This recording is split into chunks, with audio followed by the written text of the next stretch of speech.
Welcome back, media lovers. Thank you for your patience while I worked on this chapter. I wanted it to come out sooner, but a lot of life events forced me to take more breaks than I expected. I am literally on the opposite coast from the one I recorded my footage on.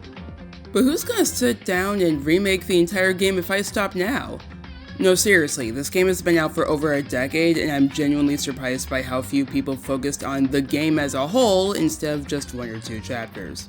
Moving on, there's been a common trend in the comments as early as the second video that I've been leaving unaddressed until now. And before I address them, I think I need to manage all of your expectations.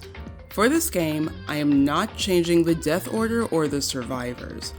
Spoilers for my loved ones who watch these videos because they love me, Yasuhiro is one of the survivors of the whole killing game, and plenty of fans are less than pleased with this development. I don't blame them. Up until I replayed the game for these videos, I was a diehard hero hater, especially since his character development is so minuscule it feels phoned in.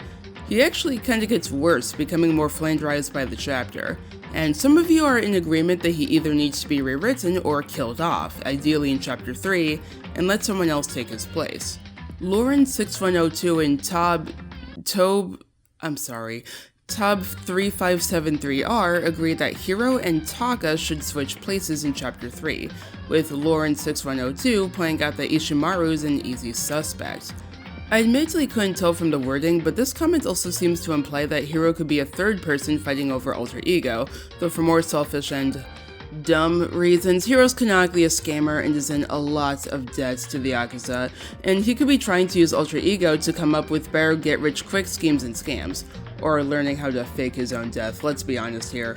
If I were to use this comment as a base for a rewrite, I could see this as a fun opportunity to get Taka to explore his feelings not just about alter ego and accepting that Mondo is dead, but about the fact that he could feel so much disdain towards someone who, in my rewrite, is also grieving. Meanwhile, did a whole framework for their own rewrite. They pointed out how Hiro is seemingly the most disconnected from the plot, with all of the survivors of this game either carrying the weight of other characters' deaths, being great foils, or in one case, being the creator's favorite character in the game and being the lead of a spin-off years later. Hiro is just kinda there. I'm gonna put the whole comment on screen so you can see the whole thing, but to speed through what they would do, this rewrite would change the motive from just $10 million to $10 million and the Blackened gang to leave with one person. If you've played other death games, you've definitely seen this one before, it's a classic. That way, Celeste's lie is more believable. Hifumi's more likely to believe that he's Celeste's literal partner in crime. After all, what reason would she have to kill him when she doesn't have to? Greed, the reason is greed, she doesn't want to split the money. Taka and Hiro's roles as the victim and chloroformed scapegoat get swapped, though Hiro's body still gets shoved in the Robo-Justice suit, and it's staged to look like Taka killed Hiro in self-defense. Taka's covered in fake blood, and here's my favorite part of this rewrite. He has to spend all of Deadly Life thinking he might unwittingly be a murderer. During Hifumi's death scene, he could say something like, "Hagakure, help him, I'm sorry." But then he still says the killer was Yasuhiro, which at the time would sound like a contradiction. This would also send you into the trial with 3 possible suspects. Taka, yes, as a red herring, but the tragedy of it being real could be enough to make people wonder if him being a red herring is a double bluff. Hiro, thanks to Hifumi's words, and Hifumi himself since he apologized. The only issue I have with this is that Celeste killing Hifumi in this version is messy, assuming we're still doing a double murder. The plan is to frame Taka, but I'm assuming Hifumi is still killed during the investigation, and I can't see anyone laying a bloodstained Taka out of their sight after finding him. If I were to, off the top of my head, think of a way to fix this, Hifumi doesn't actually kill Hiro himself or pretend to be attacked in this version. He is guilty of writing the notes, making the suit, and pretending to have no clue what's going on once everything goes down.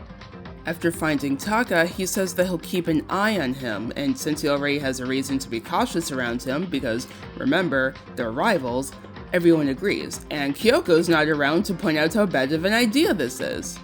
I'm not sure how he'd get Celeste in a position to kill Hifumi without Taka being aware unless he was drugged again, but as a starting basis for a rewrite, this is a damned good one. Taka would be forced to confront his grief and whatever messy feelings came as a result of thinking he might be a killer. Like I said, I'm not changing the death order, partially because I didn't want to put more work on myself for the first one of these rewrites, and partially because there's only one death order in the series that really makes me think it was a waste. Yes, it's V3, no, it's not in the way you think, but if I were to swap out Hiro for anyone, it would be Taka. Him killing Mondo and Chihiro's deaths with him would be meaningful after initially threatening to break under the weight of it, not to mention him learning to make new friends. In an ideal world, we'd also get to see more of his philosophies shown in his FTEs. If you guys haven't seen them, please do. I won't say the specifics, but let's just say I want to see him in a room with a certain bagel-loving extremist, because I'm not fully convinced that Taka wouldn't end up strangling him. I feel like as a fandom, we don't talk about Taka beyond his connection with Mondo enough. Not everyone who brought up Hiro wanted him dead, though. My Brain's Basement F7T suggested leaning more into a dynamic that kinda started in the game before Gang dropped. At the beginning of the chapter, as I pointed out, Hiro tries to get Taka to engage in the conversation. It doesn't work and he gives up, but what if he didn't? Hiro's actually been sporadically helpful up through Deadly Life, with this and getting people to sneak into the bathhouse. Have Hiro try to pull Taka out of the state he's in and the two start forming a bond.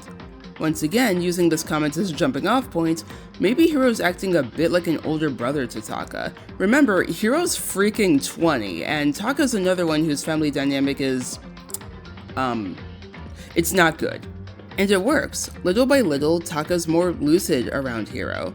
I'd imagine that Hiro's not fully aware of the impact he's having, it's just kinda happening, and maybe he doesn't even really register how much he's grown to care about Taka until Taka ends up dead, and people think he did it. It would also be really interesting to see Hiro trying to find evidence that he didn't do it, but it's not just played off as a joke. And this is absolutely my sadism showing. I like the idea that he's genuinely trying to help solve the case and prove his innocence, but is still not smart enough to turn up anything useful, and it's actually weighing down on him that he couldn't do anything to help avenge his friend. This could also make the moments where we use the truth bullets connected to him, the meet in dining hall and I found an escape notes, feel like little victories where he was able to help. By the way, My Brain's Basement, I fully agree with how this dynamic could also connect to the Chapter 6 stuff. I'd also be remiss if I didn't bring up Derpy Lemon 852's comment, which found a subtle way to turn one of the most annoying parts of Celeste's behavior into a positive. You know how it was annoying that Celeste had been acting so sad that Hifumi died and was comically out of character? Well, Derpy Lemon suggested having Celeste act more honest during the investigation and trial, maybe acting less panicked and more sympathetic towards everyone, or gradually ramping up the panic until it culminates in the "we're gonna die just like those guys" comment. Maybe she reveals half-truths about her life that sound like they might be expanded upon later. Hell, Makoto could call her out mid-investigation and ask why she's acting so nice, and Celeste can outright say that she was attacked alone doing her own thing and she's come to realize that in order to survive, cooperation is key. Then, when it's revealed that she's the Blackened, she can say that it was a lie, a front to make them all less suspicious of her. Admittedly, this is a gamble. It would either make you more or less suspicious as a player, but I can see a few people falling for it just because they want it to be true. There's enough people in the fandom who had crushes on her back in the day, after all. I loved this new batch of comments, though admittedly some of them are from older videos, and I've been holding on to them until they were relevant. There's a few comments under my Chapter 3 video that I haven't touched because they're rewrites for this chapter and Chapter 5. This reminds me, if you have rewrites for the final couple chapters, feel free to comment them under this video and the next one. I don't plan on making a video just about the comments, so if you have rewrites for, say, Chapter 6, I'd only be able to write about them underneath Chapter 6's video. I'll likely put the rewrites of 5 and 6 at the end of the last video since they tie together, and I don't exactly want to spoil anyone. But that's a problem for later. Time to... how did I put it at the end of the last video? Right, time to sit back and fucking lose it.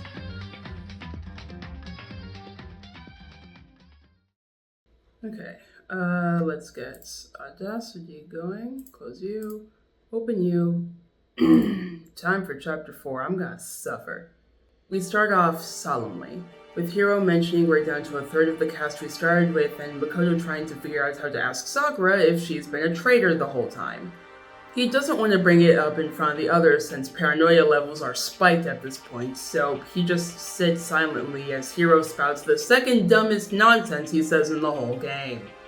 He goes on a rant about the occult and his clairvoyance, claiming that his talent is not the occult like, say, cow alien abductions.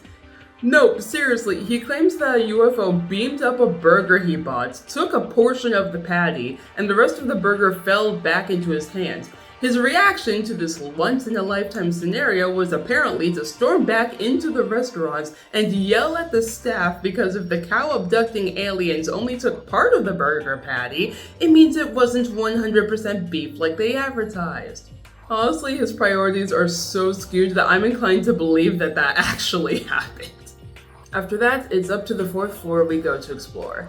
Though we're not able to explore much. The most interesting rooms, a data center with a suspicious icon next to it on the map, and the headmaster's office are locked, which none of the rooms have been up to this point.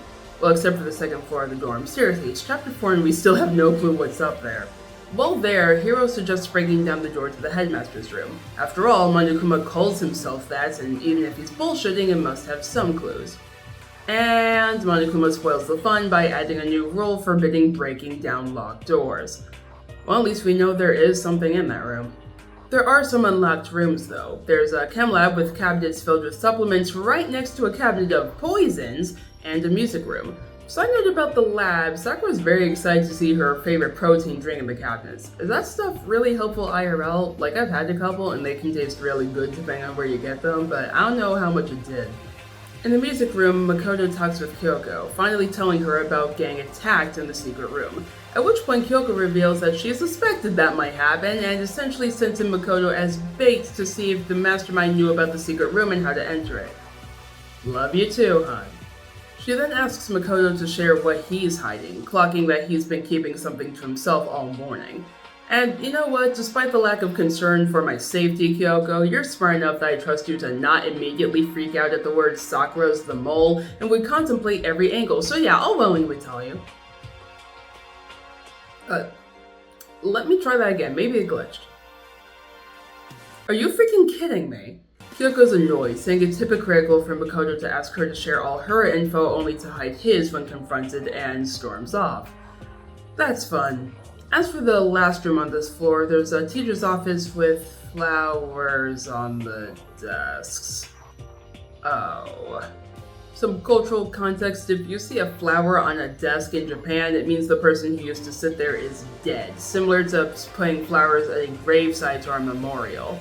So to see all the desks covered in flowers here bodes something. You know what else bodes something? Another mysterious photo of your dead classmates. Monokuma snatches this one away too, laughing at the idea posed earlier that the pictures are photoshopped. Makoto brings up the photo and everyone shrugs it off as more Photoshop, and when Makoto brings up that Monokuma, who hasn't openly lied up to this point in the game, insists they're real, Kyoko bites back. Then you trust Monokuma's word over the people who have died? I'm shocked. You told everyone how we should believe in our friends, but you refused to do the same. Oh, she's mad. Byakuya, of all people, breaks the tension, walking in to say he was in the bath. Recognizing what's up, everyone goes to the bathhouse to see Alter Ego. Toko's also there for all of 2 minutes before letting Jill front out of spite, of all things, after Hiro calls her out on being the ultimate Byakuya-sim. Alter Ego's cracked open the files and summarizes all the important information. There was a plan that was implemented by Hope's Peak itself, one where the students would be locked in the school for the rest of their lives. This plan was in direct response to some event that happened a year prior, the biggest, most awful, most tragic event in human history, or the tragedy for short. The only other detail about the tragedy dug up is that it caused Hope's Peak to close, just like that other letter from chapter 2 stated. Despite the school seeming to be operating when the students got there, that's another piece of evidence stating it should have already been closed. Alter Ego has one more piece of information about the mastermind, or at least it might be a clue that leads to the mastermind. The person who spearheaded the operation to isolate the class was the headmaster himself, a man in his late 30s, who all information on the laptop points to still being in the school somewhere. It's at this point that Kyoko's calm demeanor wavers. Speaking to no one, she angrily says she'll find the headmaster no matter the cost. When she snaps out of it, she doesn't know why she feels so strongly about that. She just knows she needs to find him. They then let Alter Ego in on the most recent deaths, and that's it. There's no more information they can get out of him. The group is split on how to feel about this. Alter Ego acts like a real person, expressing remorse, grief, excitement. Everyone ultimately decides that Alter Ego is their friend, minus Kyoko, who seems cold to the idea, saying there's no real reason to see him again. After all, it is a risk every time they do so. Anyway, that apparently took the whole day. Everyone agrees to continue following Celeste's nighttime rules and goes to bed. The next day, we don't see Kyoko at breakfast, and apparently that's by design. Every time Makoto enters a room, she exits, to the point where she told Hiro beforehand to let her know when Makoto's done eating because then, and only then, will she get breakfast. What the hell? Taking her place is Toko, who's joining them because, according to her, Byakuya said he likes a woman with meat on her bones, so she's gonna eat until she drops. I highly doubt that he said that to you, girl, but whatever gets you to eat, I guess. She spends the morning, and I cannot believe I'm saying this, sexually harassing Aoi, claiming she's a slut because she dares to have a chest, and here's the part that actually gets me, fantasizes out loud about what she imagines Aoi does with men. Girl, is this your writing process? It goes without saying I'd at least tone this down in my rewriting. The slut-shaming has been happening this entire game and it's in character, but this is a bit beyond what we've seen from her before, even when she talks to Byakuya. It's not all uncomfortable nonsense though. Toko opens up just a little, admitting she's nervous to eat with everyone else since ever since she was a kid she's eaten alone. When Hiro questions if her family ate with her, Toko mentions she lived with her dad, her mom, and her mom. And no, that is not me or the game making a mistake. She gets defensive over it when questioned, and if you're thinking this is a nice bit of poly or queer representation, I can assure you it is not. Remember how I said that I won't need to change their backstory? Don't worry about it, because the game doesn't. After a day of FTEs, which you can't do with Kyoko this time, Monokuma calls everyone to the gym. He claims this has nothing to do with a motive. Instead, he's dealing with a grudge. He declares to the class that Sakura's the mole.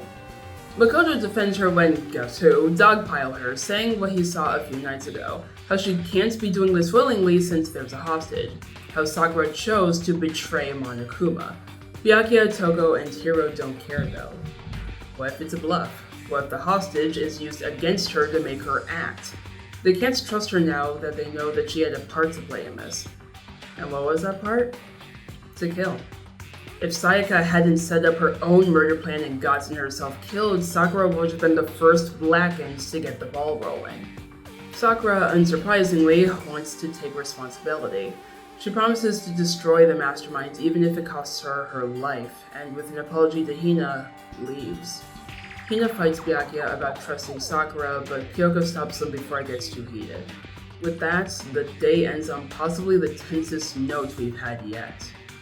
Breakfast the next day doesn't go well. Toko and Byakuya are there only to defend themselves with numbers against Sakura.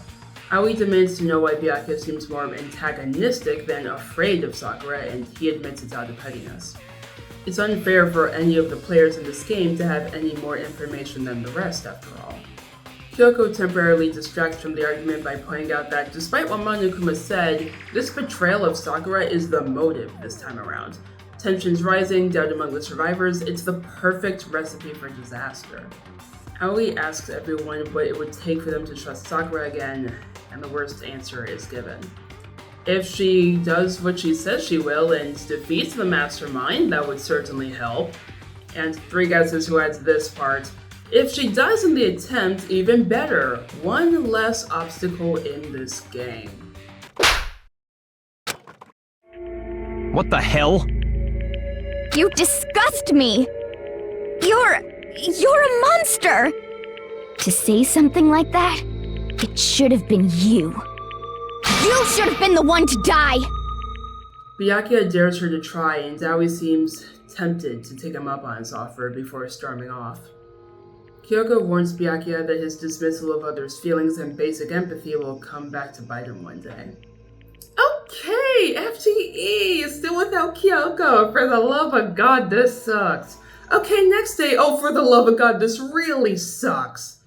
Yeah, Aoi and Toko, then Jill. Has Jill been fronting more than Toko in this game? Got into a fight over Sakura. Toko wouldn't stop insulting her, and while the localization makes it seem like Aoi fantasized about punching her and her own insults got out of hand, the original Japanese says that Aoi did punch Toko several times and Jill seemingly fronted in self-defense. Holy shit. Hiro and Makoto take Aoi to the nurse's office to get patched up, and Sakura bursts in. Losing it, Sakura screams that if anyone is to be hated, to be hurt over this whole situation, it should be her. Terrified by her outburst, Hiro runs out of the room and Kyoko walks in to see what's going on. Sakura calms down, walking off to cool off, and Aoi runs after her. With Makoto and Kyoko together, they finally talk about this. Initially, Kyoko still seems mad. She understands now that the secret Makoto was keeping was about Sakura and that his motives were to prevent further confusion. She calls him arrogant, saying that keeping this information from her was just proof he didn't trust her despite claiming he did. But then, awkwardly, blushing even, she says she won't hold a grudge anymore. She might have overreacted. She then, possibly as a sign of good faith, takes Makoto and only Makoto to see Alter Ego. Apparently he wanted to ask something of them, to let him help more. He wants them to find somewhere he can be hooked up to the school's network so he can gain more information and report back to them. He knows it's a risk. He could be found out and deleted. Kyoko admits that the real reason she considered Alter Ego's role finished is because she also considers him a friend, and she didn't want to see him push himself. As much as she doesn't want to risk her friends, Alter Ego wants to fight with them, and it's his right to do so. This time, there's no distraction. Kyoko pretends to be angry, loudly demanding Makoto check the secret room again to confirm its contents have been stolen. Makoto, with the laptop under his jacket, finds an Ethernet cable and hooks the laptop up. Yeah, that's nice and hidden. After they're done, they talk about Sakura. Something has to be done after all, before things go horribly wrong. Their only hope is more information, so all they can do is have faith that something will happen. Makoto goes to take a nap, but is woken up by Kyoko. Hina needs them. Something did happen, but it wasn't anything good. On the third floor, in the rec room, they can see Sakura through the door window. The door seems locked, but Kyoko says it can't be. The door doesn't have a lock. Taking advantage of the new rule only saying they can't break into locked rooms, Makoto smashes the window, confirming there was a chair up against the handle. He runs to Sakura's side, and it's too late. The body discovery announcement plays, confirming it. Sakura Ogami is dead. Well, I'm in pain, but the video marches on. This, in my opinion, is the best daily life section in the entire game. While we're not in the endgame yet, this chapter makes it obvious that we're building to something big. The pieces haven't come together yet, but there's this feeling going into daily life that no matter what the outcome of this trial is, we're hitting a breaking point. There is, however, one massive problem that no one likes. Even years later, it's one of the most frustrating things to replay. Kyoko antagonizing Makoto for most of the chapter. Regardless of a player's feelings about Kyoko up to this point, having her ghost Makoto for something you didn't choose has made players frustrated with her and the game itself, and that's completely understandable. The game lies about giving you a choice. Either don't give us a choice and just have Makoto not tell Kyoko, or more interestingly, do give us a choice and have the game reflect that. Let's assume you choose not to tell Kyoko. Have the game act as the original if you choose not to tell her. She's just as bitter and cold as she is in the original game. I'll go into why I wouldn't change this later. But there is one change to Makoto's dialogue I would make. He'd lie. In the original game, he says he can't tell her, but in my rewrites, he wouldn't just not tell her, he explicitly says that he's not hiding anything and nothing's happened. A lie that Kyoko would obviously see right through. But if we do tell her, have her thank Makoto for letting her know and agree that they should find a moment to speak with Sakura privately. The story doesn't need to change, just the sprites and dialogue in the scenes with Kyoko. Fun fact, Sakura also avoids Makoto during this chapter, making it impossible to confront her. This suggests that Kyoko would also struggle to get any information out of her. Kyoko still doesn't need to show up for breakfast, just have Makoto assume she's disappeared to investigate like she did last chapter. When Makoto brings up the photo, Kyoko is much kinder, still doubting the validity of the photo, but shutting down Makoto more politely, and even saying it's a valuable find regardless, that Monokuma is trying to distract them from something on that floor with these tricks. Maybe the locked rooms? There would be subtler things. In the base game, Kyoko refuses to let Makoto touch Alter Ego, and in this version, she let him do all the typing. You get the gist. In these optional routes, Makoto openly shows Kyoko trust, and she not only finally shows more trust back, she's kinder to him than she's been the whole game. And there's a reason for that. I didn't do it in the playthrough for this video, but I remember the first time I played. I finished Kyoko's free time events right before getting locked out of them. In her last FTE, she reveals that there's a reason she's always wearing her gloves. It's not just because of character design. She trusted someone. And those gloves are a daily reminder of that someone's betrayal. She hasn't shown her hands to anyone in years. While Makoto initially takes this as her saying she doesn't trust him, she turns it around. She does trust him. Trusts him enough to explain why she hasn't let him in. She wants him to understand, just a little, why she's struggled to be more open. Because here's the thing. Even without the FTEs, you can tell that Kyoko trusts Makoto more than the rest of the class. Probably because he's Makoto, but still. He's been open the entire game, and last chapter brought down any question about his doubts about her. She says that she's willing to trust him more. Just a little. And in the very next chapter, he's keeping secrets from her. It doesn't mean she's right to act this way, it doesn't mean she's being mature about it, but there is a reason. Anyway, this entire chapter can be summarized as the game was trying to say something, and they didn't do it that well, so let me make it a bit more obvious. That was literally it though. This was, in my opinion, the only thing wrong about this chapter. Anyway, oh god, I'm not ready for this. Sakura's dead? She's really dead? As Kyoko starts examining the body, Aoi goes to get the others. After getting the Monokuma file, she snaps. She says that Byakuya, Togo, and Hiro are the suspects, and she won't let them near Sakura's body, not even for an investigation. Byakuya negotiates with Aoi to let him, and him alone of the three, investigate the room, since the other two probably aren't going to do much anyway, though Aoi is still against letting him touch the body. Luckily, our resident coroner, Kyoko, decides to stand guard with her, partially because Byakuya orders her to for being a thorn in his side. Her response to this is basically, fine, whatever gets you to shut up. Before the investigation truly begins, Kyoko expresses her worry about how challenging this trial might be. After all, it's a locked room mystery. The only way into the rec room was the door they entered, the one with the chair propped up against it. So, how did the killer create the locked room? This is the question that will plague the rest of the trial, and without an answer, we won't have a satisfying conclusion. According to the Monokuma file, Sakura died at noon and suffered a blow to the head. That wasn't that far off from when they found her. Additionally, she vomited blood. A candy wrapper is at Sakura's feet. Aoi claims it's hers. She hoarded the box of candy for herself back when the warehouse opened and gave one to Sakura after leaving the nurse's office. There's a broken red bottle and a Monokuma figure on the floor. There's intact red balls with an ongoing theme on a nearby shelf. When measuring the broken shards of the bottle against an intact bottle, the shards are heavier. Side note, this happens later in the investigation, and Kyoko leaves the room to get the scale to prove this, because, quote, that obnoxious Byakuya's not here. And there is something just too funny to me about the only people Kyoko's shown open disdain towards being her kidnapper, the boys she felt horribly betrayed by a day ago, and this asshole. There's yellow powder on Sakura's foot. According to Kyoko, Sakura got 2 blows to the head, not 1. Ow. The open locker of the room has handprints on the inside.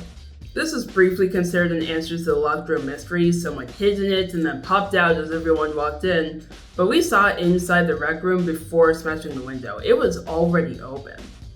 There's a blood stain by the magazine rack on the other side of the room from Sakura's body. There's an upside down magazine on the rack with... well, damn. Makoto's so used to the shit by now that he basically says, well, I guess it's not Toko. There's a protein drink container on top of some blue glass.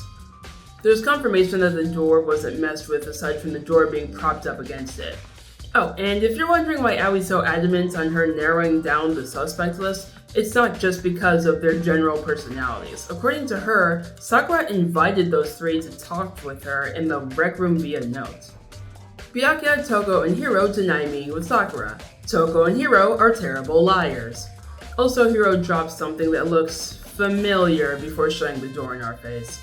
Hey, remember how I said in the chem lab there's a cabinet with supplements and poisons in the same area? It's important now. Specifically, the left side is the supplements, including the protein powder Sakura liked, the middle reagents, and the right poisons. A bottle of poisons found on the left side. There's a spillage of yellow powder coming from a different poison bottle. Also, there are sneaker prints going to and from the left side. With that, Monokuma says it's time for the trial, and whether you figured out what's going on here or not, it's obviously gonna get messy. Aoi immediately jumps to her accusations, and Hiro's the first to get called on his BS. We saw the piece of paper, the candy wrapper, fall out of his pocket. And remember, Aoi hid all the candy in her room and only shared with Sakura after the nurse's office incident. He couldn't have gotten it from anyone but Sakura. Hiro then changes his story to only talking with Sakura, and also he suddenly remembers proof that Toko's the culprit, the name in the magazine. Except there's no way he could have seen it tucked inside a magazine with Hina banning him from the crime scene, unless Hiro wrote it himself, obviously. And then... Why would you write something like that? Because I killed her! Dude, it hasn't even been 10 minutes. Hiro recounts the events. He followed the note's instructions, meeting Sakura in the rec room. She gave him the candy while waiting for the other two to show up. Then, Hiro heard Sakura muttering about ending everything today.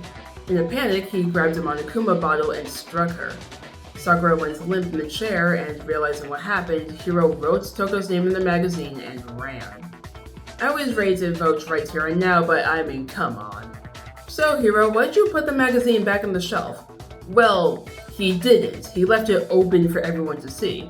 Also, remember, there are signs of Sakura getting hit twice. Weird, considering Hiro's testimony involves one strike. These two problems can be answered with one obvious conclusion. Toko, wanna explain some things? Toko hid in the locker, leaving a handprint before Sakura entered as a precaution, saw everything that happened with Hiro, and hid the magazine back on the shelf. Adding further proof to her being there, the bottle fragments are heavier than one bottle because two were smashed. There's even proof that someone tried to hide the second bottle.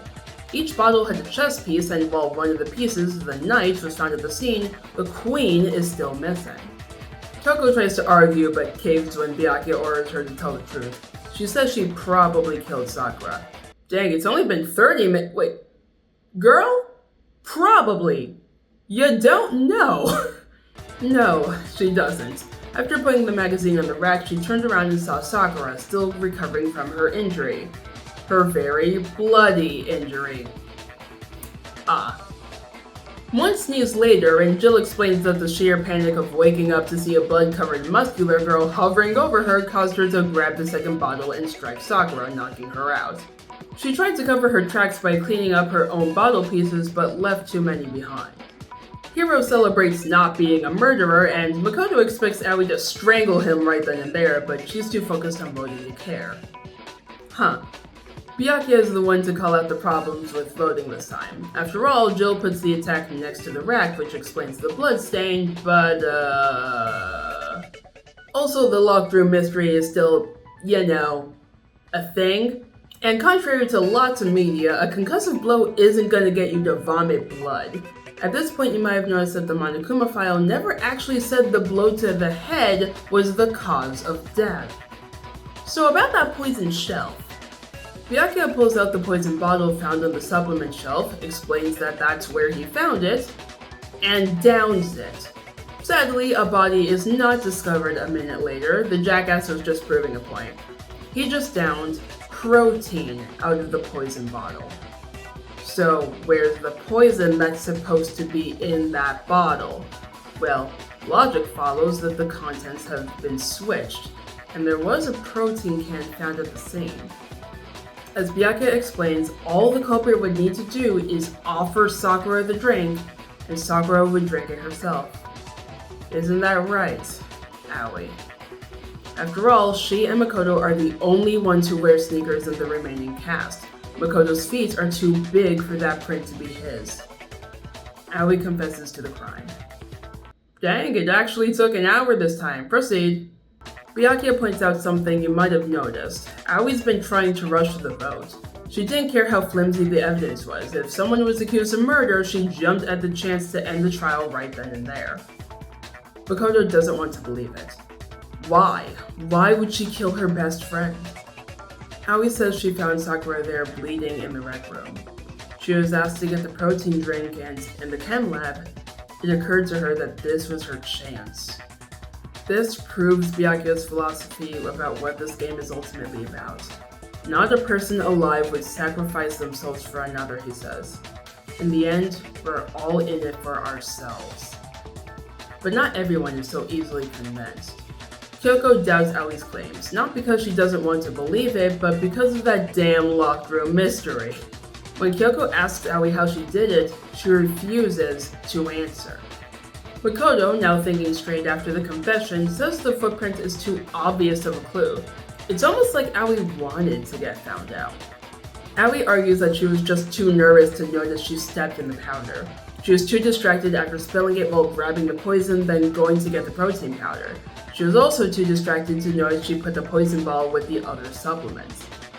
Hold on. From the poison section to the supplements? Right to left? And this was done after grabbing the powder? Not according to those footprints, you didn't. Byakuya is shaken by this, a crack in his flawless theory. Aoi lied. The reason isn't clear yet, but we're closer to the truth now. Kyoko submits some new evidence directly from Byakuya himself. Remember when he downed the protein powder from the poison bottle? Well, him swallowing it revealed something in the bottle. A blue shard of glass. Damn, he's lucky to have not swallowed that. Makoto recognizes the glass. It's from the rec room window after he smashed it. How did it get into the bottle though? The bottle should have never been near the rec room, much less been there to get a shard of glass in it when Makoto broke the window. Kyoko then asks if anyone kicked the protein can on the way in. No one remembers doing it, leading Kyoko to say that while the bottle of poison was there before the room was unlocked, the protein can was planted there after the room was unlocked. Byakuya is starting to lose it, questioning how Kyoko can know that for a fact, how she can know something he doesn't. The reason Kyoko asked if anyone kicked the protein can was to make sure it didn't roll. After all, it was the only other explanation for why it was found on top of the broken window shards. The bottle of poison was in the rec room before they could all get in. Sometime after opening the door, the bottle was placed back in the chem lab, and the protein can was planted at the scene. But if the room was locked, and Sakura was inside with a bottle of poison, yep, Sakura drank directly from that bottle, knowing exactly what it was. At this point, Aoi starts screaming at Makoto to stop talking, calling him a liar. She's shut down with proof that Sakura was in the chem lab. Sakura was the one who got the poison, and she was the one who spilled the powder. That's how it got on her foot. The locked room, the poison, even the smile on her face. It all makes sense with this understanding. Sakura committed suicide. But that wasn't the end. Remember how Aoi was far back by the door while Sakura was found? As Makoto points out, Aoi of all people should have run up to her body. She did it for Hifumi, why wouldn't she do it for her best friend? But she didn't. Because she saw the bottle by the door. She grabbed it, and before she got the others, dumped protein powder in the bottle, and while everyone was distracted by Sakura's corpse, placed the empty protein can down on the ground, all to hide that Sakura had killed herself. And I'm gonna play this next part because it's golden. How did you manage to... How were you able to uncover the truth that even I couldn't discern? You still haven't realized? We don't all act according to calculations and cost-benefit diagrams. That's what makes us so complicated. That's what you don't understand. And that's why you couldn't solve this case. See? Didn't I tell you? When you dismiss other people's feelings, it'll always come back to bite you in the end. God, it's so good. With the trial over, the students confront Aoi on why she did what she did. If the class hadn't found out the truth, they all would have died. And Aoi says that's exactly what she wanted. Right outside of the rec room, Aoi found a note. Such brutality has made me desperate, so instead of just waiting to be killed, I'll do it by my own hand.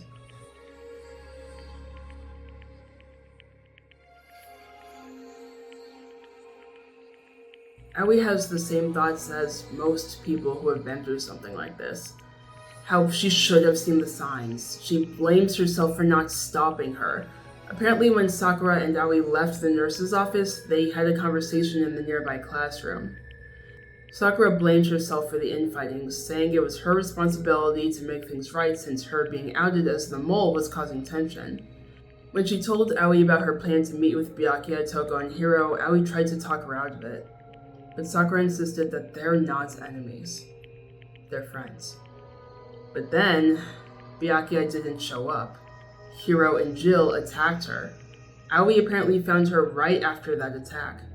Sakura said she was glad to meet Aoi, then changed the subject, asking if Aoi could go get a protein drink from the lab. By the time Aoi got there and saw the yellow powder, it was too late. The door was stuck, and Sakura was gone.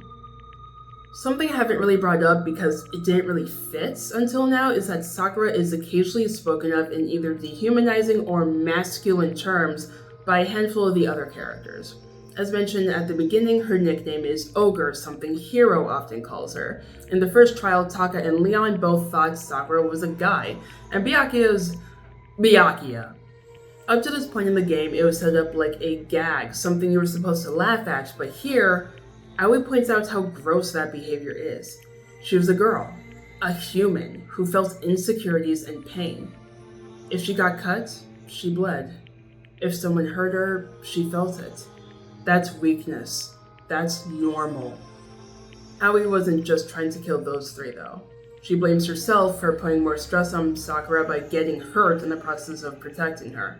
Taking this further, while it's not addressed, it wouldn't surprise me if she resented Makoto and Kyoko for not trying harder to make the others see sense. In her eyes, everyone in this room is the Blackened, and everyone deserves to die for contributing to Sakura's death.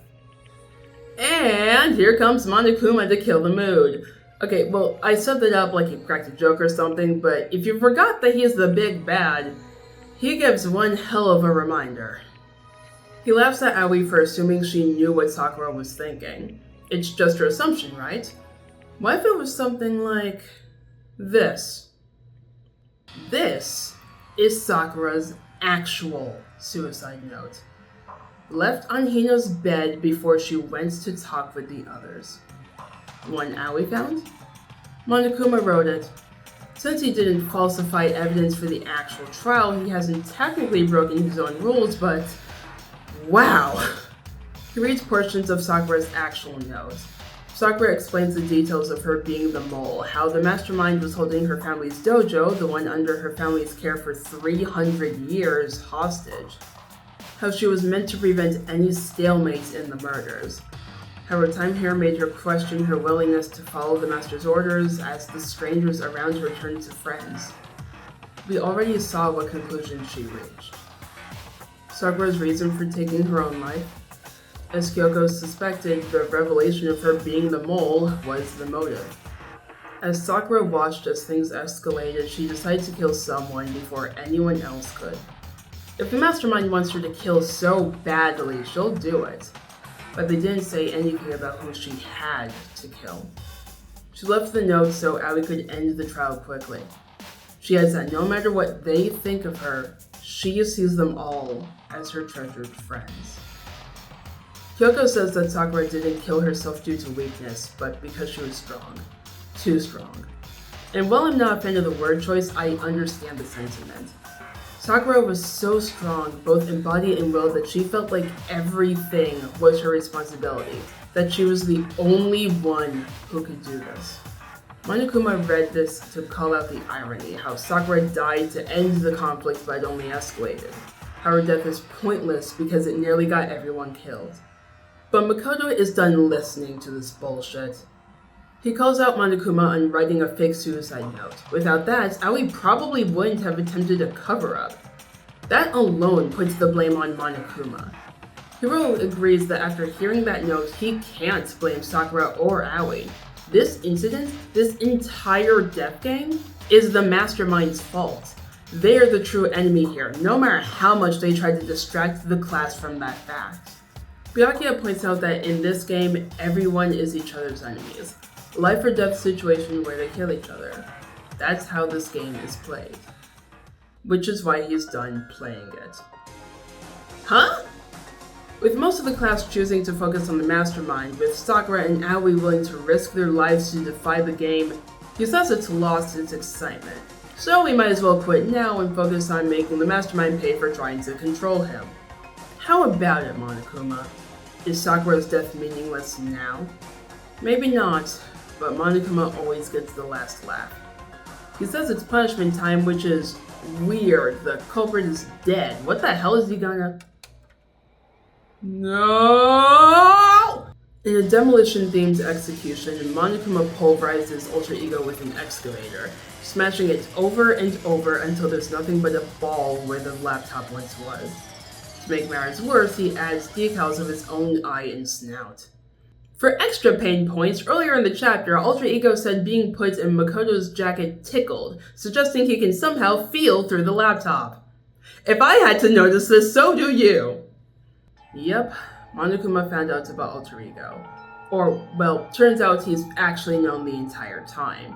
He let the kids keep the laptop as a reward for cracking it, but once Ultra Ego started getting into the network, he had to go. Makoto isn't shaken though. If anything, it strengthened his resolve to find out who the mastermind is and end this. Monokuma ignores him and starts to read the postscript. Yeah, there was more to Sakura's suicide note. Sakura knows the mastermind did something to them, and she thinks she knows what it is, but Monokuma stops reading, taunting the surviving class with another mystery.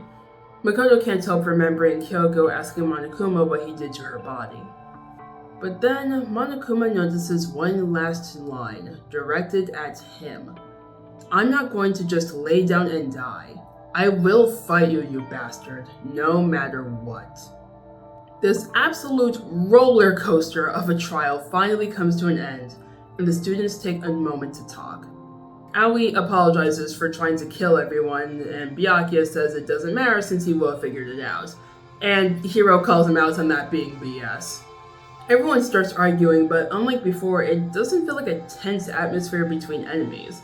It feels like banter between, well, not friends, but at least allies.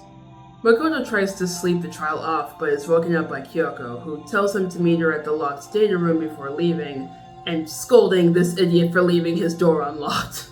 But when Makoto gets there, it's still locked and Kyoko's nowhere to be found. Monokuma shows up to remind him that breaking in is a rule violation, at which point Kyoko finally shows up. He's too tired to care and tells them to just go back to their rooms, which they do. Makoto is rightfully annoyed and confused, demanding an explanation, and while it initially seems like Kyoko's gonna go against what she said earlier this chapter, leaving him in the dark again, as she passes him... Mukuro Ikusaba. Mukuro Ikusaba, the 16th student, lying hidden somewhere in this school, the one they call the ultimate despair. Watch out for her. The chapter ends, and the remaining students count goes down to 6. But we know better now, don't we? Chapter 4 is, in my opinion, the embodiment of what draws people to this series. The mystery, the setup, the characters, my god, the characters! I remember seeing this trial and how much it hurt that first time. I didn't feel strongly one way or another towards Sakura or Aoi before, but watching the fallouts of Sakura being exposed as the mole and Aoi's insane plan made them two of my favorite characters in the game, and with time, the whole franchise. Unlike Toko or Hifumi, I don't have much of an excuse to talk about either of them in detail, and this video is already gonna be long as hell. But their FTEs and their character development make this one of the deadly lives that stings the most. All I'm going to say about Aoi is that replaying this game knowing what she's gonna do in Chapter 4 makes you start seeing the signs that she is slowly breaking under the pressure. And my god, Byakuya! After 4 chapters of putting up with his shit, he's finally been humbled. I haven't really talked about him beyond general insults, but don't let it fool you, I love this bastard. Byakuya's time as the secondary antagonist is amazing. He doesn't get as much love in the fandom as, let's say, the more intense people in his role in the series, but I appreciate his role being this constant threat and wild card in the trials. Someone you can never take your eye off of, because even if he's not planning a murder, he might be doing something worse. And like any good villain, it is satisfying to watch him break. And Monokuma's cruelty via the suicide note forgery was so needed. He's the big bad, a bastard, but as I pointed out, it can be hard to remember that when the focus is on the students killing each other. So him manipulating things so directly, lying about a suicide note of all things to cause a murder, it's the perfect reminder that Monokuma, the mastermind, is not only an asshole, they're genuinely evil. Moving off of the characters and onto the mystery, I know I'm not the only one who knew going into this investigation that this had to be a suicide, but the game did a good job making me second guess myself. Okay, she died smiling, probably poisoned, but then what about the head wounds? Okay, she grabbed poison from the shelf, but then why do the footprints only lead to the supplements? All the signs point to Sakura poisoning herself, but a simple solution gets muddied by conflicting information. And then you realize that's because the truth was obscured for a reason so despair-inducing, of course Monokuma had a hand in it. All this to say, this was a great, deadly life. The only thing that even vaguely bothers me is, as I mentioned before, Kyoko saying that Sakura died because she was too strong. But I think it's clear enough what the game's going for when they say that, especially with the emphasis on her being too strong. Could I hypothetically make the investigation and trial better? Yeah, there's always room for improvement, but it's so close to perfect that I don't think I can touch this one. Anyway, let's move on to Chapter 5 and figure out what's up with this Mukuro Ikusaba, the 16th student, lying hidden somewhere.